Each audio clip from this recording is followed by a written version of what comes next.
So in the last video, we looked at how to create date tables using DAX. In this video, we're going to look at some date and time functions. Basically, these functions help you create and manipulate and extract information from date and time values. And the first one we're going to be looking at is our date function. Our date function basically creates a date value from year, month, and day integers. So it takes in three arguments. It takes in your year integer, takes in your month integer, and it takes in your day integer. So for example, your year integer could be 2024, your month integer could be 5, specifying May, because May is the 5th month, and your day integer could be 19. So that would be 19th of May 2024. And a date function creates a date value from that. So let's use calculated columns in this case. And I'm currently in our sales cycle sales 2019-2020 table. And I'm currently using the table view. Now I'm going to click on new column, and I'm going to create a new column that would hold the date value for the 20th of March 2024. 20th of March 2024. Let's note that down. 20th March. Forgive my handwriting. 20th March 2024. So in this case, my date integer value will be 20.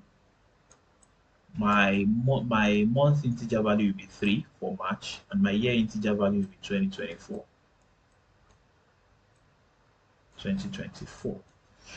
And basically what the date function does is that it takes those values and it's converts it to a date value. So let's just call it dates and say date equals to, well, let's call it selected dates equals to, we're using the date function, so dates. So it's asking me for my year, so you can see it highlighted in blue. My year integer is 2024. My month integer is separated by a comma. My month integer is March, that's 3. And we said 20th of March. My day integer is 20th. And I close that. And I press enter. And you see it's going to create that date value. So it has created a date value, 30th March 2024. And the column is called selected date. I can change the format however I want here. So let's do a short date this time. Let's do a short date this time, and the format will change. So that's basically how to use the date function. If you want to specify, if you have a year integer, a month integer, or a day integer, you can always create a date value there. We also have something that works similarly to this date function. Is called date value function. And basically, the date value function, it doesn't take in 3 arguments, your year, month, and date. No, it takes in a date that is in a text format. So if you had a date in a text format, and something like this, for example, we use the same date. You had 2024 in a text format, right? You can use the date value to convert that text format into a date value. So a good use case of this would be if you got data, raw data from a data source, and then all the dates were not in proper date format and they're in text formats. You can use the date value function to convert them to date value. So let's go there, and we'll create a new column. Create another column. Sorry, I clicked on new table instead. My bad. I'm going to just delete that.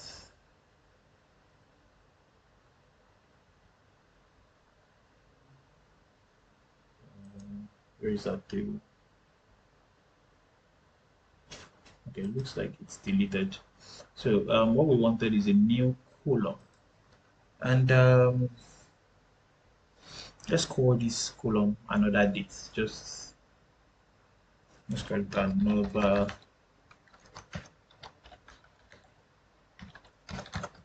another date, and here we're going to use the date value. So date value function, date value, and I said it takes a date in text format. So let's do 19th of 1910 2024. Now this is a date in a text format, 1910 2024, right? It's not in proper, I mean, computer lab, Power BI language is not in proper date format. So I'm just going to close this and press enter. And you can see we have that date in date format, 1910 2024, using the date value. So I'm going to just drop these two columns, just so our data is not growing unnecessarily.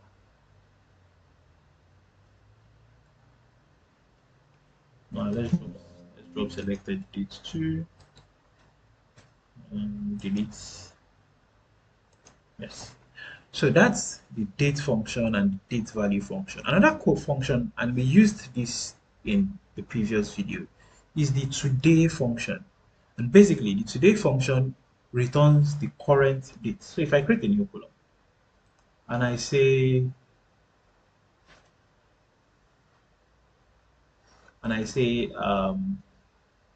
today, let's call it today's date, or current date. Let's call it current date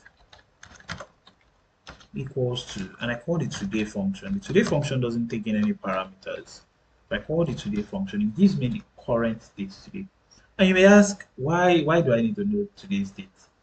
I may want to calculate, for example, let's assume, see we have transaction date in our data already, and we have today's date.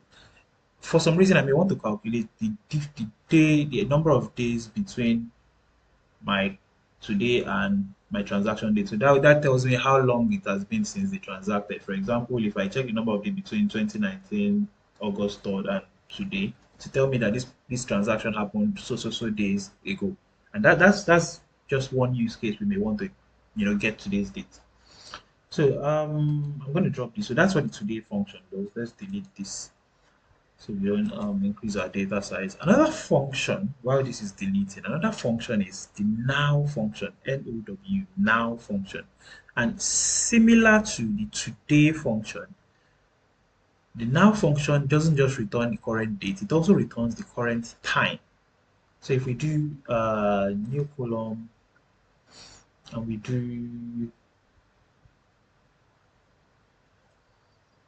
do current time is equal to now, right? And we press enter, it gives us the current date and the current time. So the time is currently 3:12 on the 19th of October, and we have that here down to the current second. So that's also the now function, right? And it allows you to do a lot. Now there's also the year function, the month function, and the date function. And basically what these values do is that they extract the year or the dates or the month or the day from a specific date. For example, if we have the current time here, if I create a new column, let's leave current time in there for a bit, and I want to find this new column, and I want to find current year. For example, I can say current year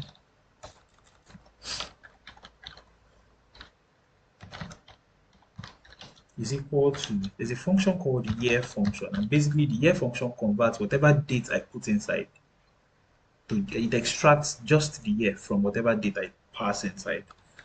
So I've not passed anything inside the year function, but I want to pass today. Today will return today's date, so I'm passing in today, which returns today's date, into, well, let's start simply, let's give it a certain date, right? So let's give it 2024 or 2019, let's do 2019 0101.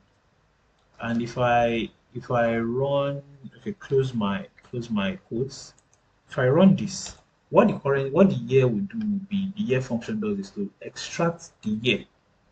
So it has extracted the year from 2019. So if I change this date now to the today function, and this is us wrapping one function into another. If I do change it to today function, it will give me my current year,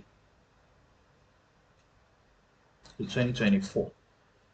We also have the month function similar to the year function that extracts the year, the month value. So if I change this to month and I change this to current month, so I just want to name it current month so it's properly named. And I'm finding what month today is.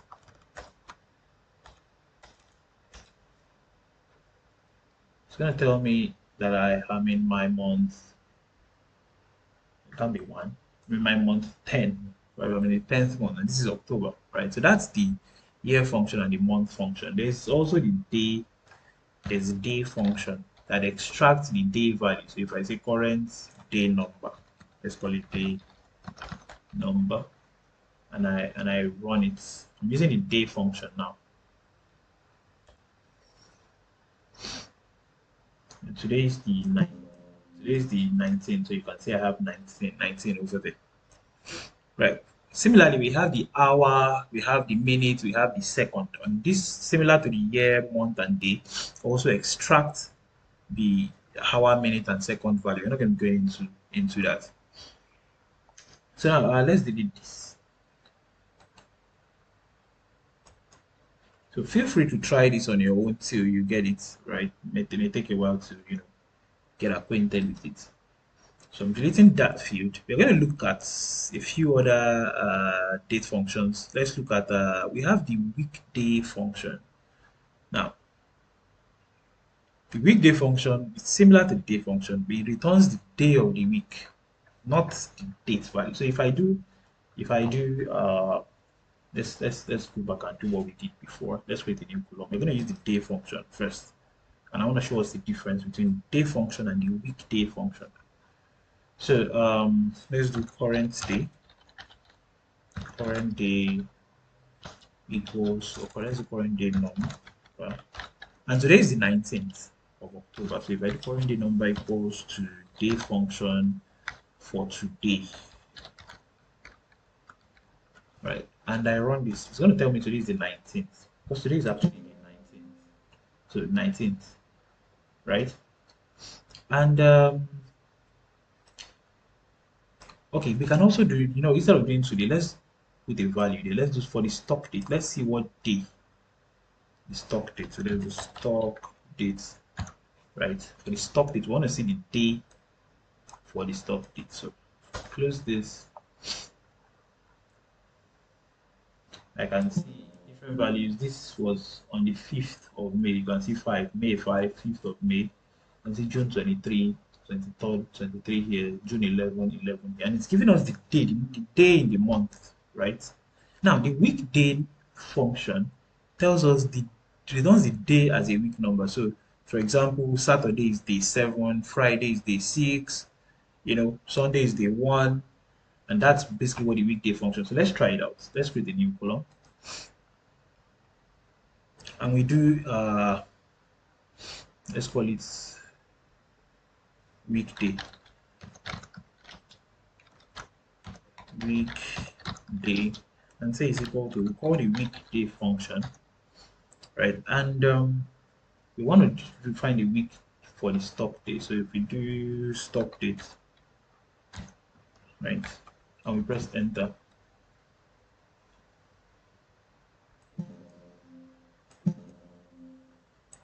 So you can see Sunday is day 1. These first two transactions happened on a Sunday, day 1. Tuesday is day 3, right? And that's what the weekday function does for us.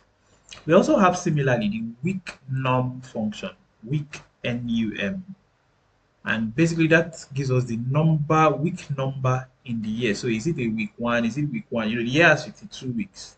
Is it week 1? Did that transaction happen in week 1, week 2, week 3? So if we change this again, let's do week number.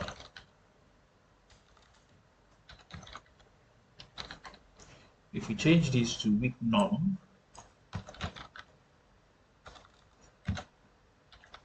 right, and we're still checking the week number for the stock date, right? We can just press enter, and we'd see that this transaction happened in week 19 of the year, week 26, week 24, week 30, week 14, etc. etc. Let's check the week number for today. What week are we in? So let's see today. We are currently in week. My bad. For today, we are currently in week. Let's give it a while. We're currently in week 42. We have 10 more weeks to go. We're currently in week 42 for the year. And that's what the week number or week norm function, that's what the week norm function does. So these are some of the most common date and time functions we find. Feel free to also, in addition to all these, visit the documentation page for DAX and try and learn some of the other functions that were not covered in this video. So, in the next video, we're going to be looking at some time intelligence functions. We're still under time functions in DAX. We're going to be looking at some time intelligence functions. So stay tuned and see you in the next video.